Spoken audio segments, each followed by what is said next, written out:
In the fifth flute lesson, we're going to learn how to swab out our flute, and that gets all the moisture that's on the inside of the flute out of it. We haven't done it up to this point, so there's probably some moisture that's inside there. From this point on, we want to do this every time that we get done playing the flute, and that'll make the pads last longer and keep you from having to get it repadded later on down the line, so it'll save you some money. So, each flute should have what we call a tuning rod, also known as a cleaning rod. It helps tune the instrument and also helps clean it. And there is a hole up here at the top.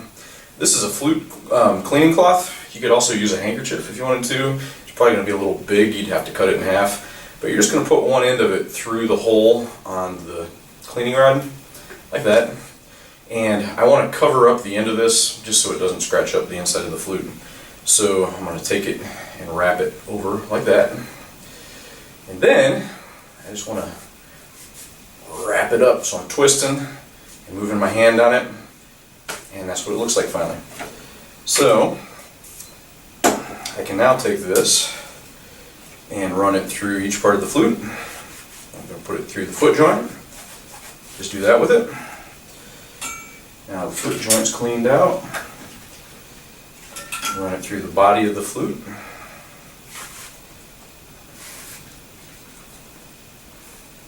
That's all you got to do. And the head joint's closed on one end, but you can just take it and do that with it. And that's how you swab it out. It just takes about a minute. Should be done every time that you're done playing. Then that goes back in the case. I wouldn't recommend putting this inside the case, and there's a couple reasons why. Number one, at this point it's a little damp, and you don't want to put something damp inside your case and get moldy. Plus, what usually ends up happening is a bad thing.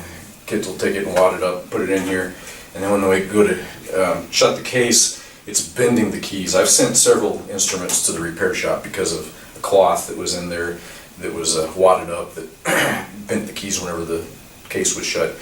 I'd recommend just leaving this outside of the case. If you want to get a little bag to put it in, that would be fine as well, but we want to keep that separate.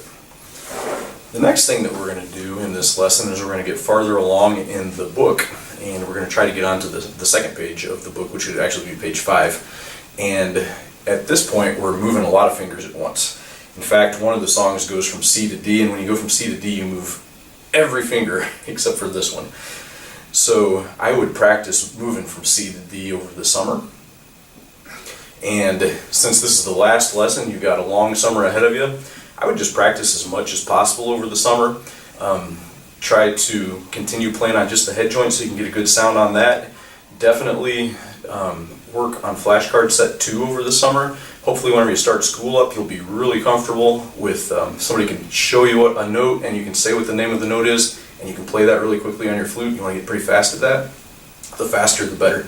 I also introduce a little game in the 5th lesson, and that's where I draw all 5 notes on the board that we just learned, and you can use your flashcards to practice this. What I do is I'll point to each one of those notes in a random order, and the kids have to play them just as quick as they can. And we try to get it in under 10 seconds by the time the school starts, and if you want to be really, really good, try to get it in under 5 seconds. So that would be a good goal for the end of the summer. Then, if you want to look ahead, what you can do is start going a little farther ahead in the book and check out some of the videos on the website, and there will be short little clips on how to play each one of those songs. That way you can get ahead before school starts.